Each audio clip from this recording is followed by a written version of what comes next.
नमस्कार दोस्तों, आप सबका सिद्धि का चैनल पर बहुत बहुत स्वागत है। विदुर ने भीष्म और श्री कृष्ण ने कर्ण को ऐसा रहस्य बताया कि बदल गई महाभारत। वीडियो शुरू करने से पहले आप सभी से निवेदन है कि अगर आप इस चैनल पर नए हैं तो हमारे चैनल को सब्सक्राइब कर वीडियो को लाइक और शेयर ज़रूर करें, जिससे कि समय समय पर आपको हमारी वीडियो के नोटिफिकेशन मिलते रहें।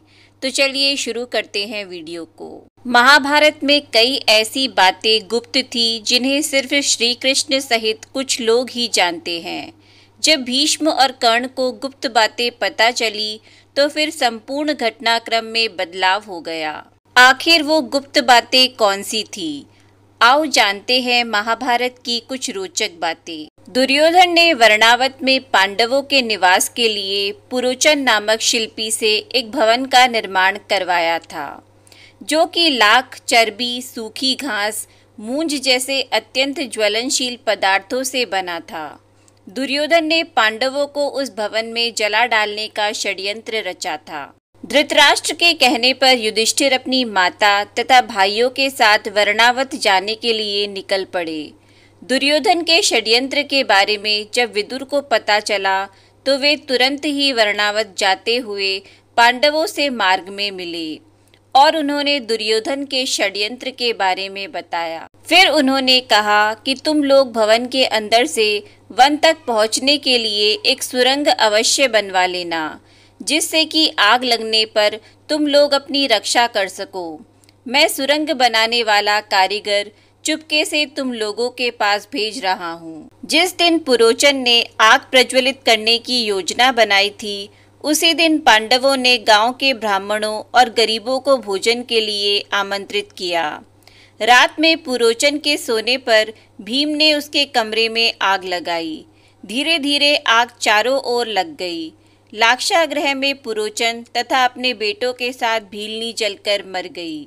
लाक्षागृह के भस्म होने का समाचार जब हस्तिनापुर पहुंचा तो पांडवों को मरा समझकर वहां की प्रजा अत्यंत दुखी हुई। दुर्योधन और धृतराष्ट्र सहित सभी कौरवों ने भी शोक मनाने का दिखावा किया और अंत में उन्होंने पुरोचन, भीलनी और उसके बेटों को पांडवों का शव समझकर अंत्येष्टि करवा दी। हालांकि बाद में विदुर ने भीष्म पितामह को यह बात बता दी कि किस तरह दुर्योधन के षड्यंत्र से पांडव बचकर निकल गए।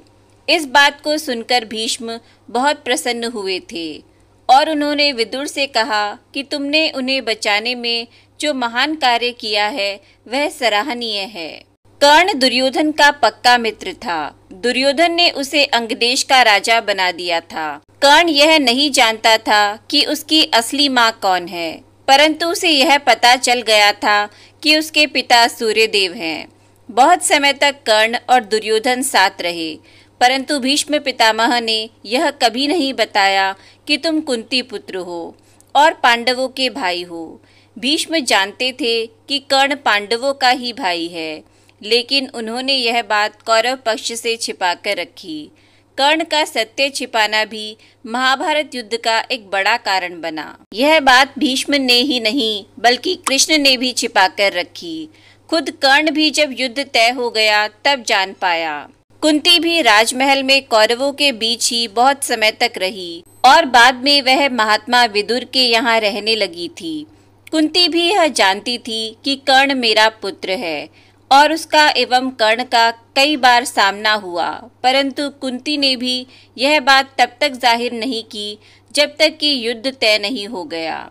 यही बात श्री कृष्ण को भी बहुत पहले से पता थी और वे भी कर्ण से कई बार मिले, परंतु उन्होंने भी कभी इस बात को जाहिर नहीं किया। हालांकि यह बात श्री कृष्ण ने ही पहली बार कर्ण को बताई थी कि तुम कुंती के पुत्र हो। श्री कृष्ण ने यह बात तब बताई थी जबकि वे कौरवों से पांडवों की ओर से अंतिम बार शांति प्रस्ताव लेकर गए थे और वहां उन्होंने 5 गांव की मांग की थी, परंतु जब दुर्योधन ने उनकी मांग ठुकरा दी तो फिर श्री कृष्ण को समझ आ गया कि अब युद्ध तय हो चुका है।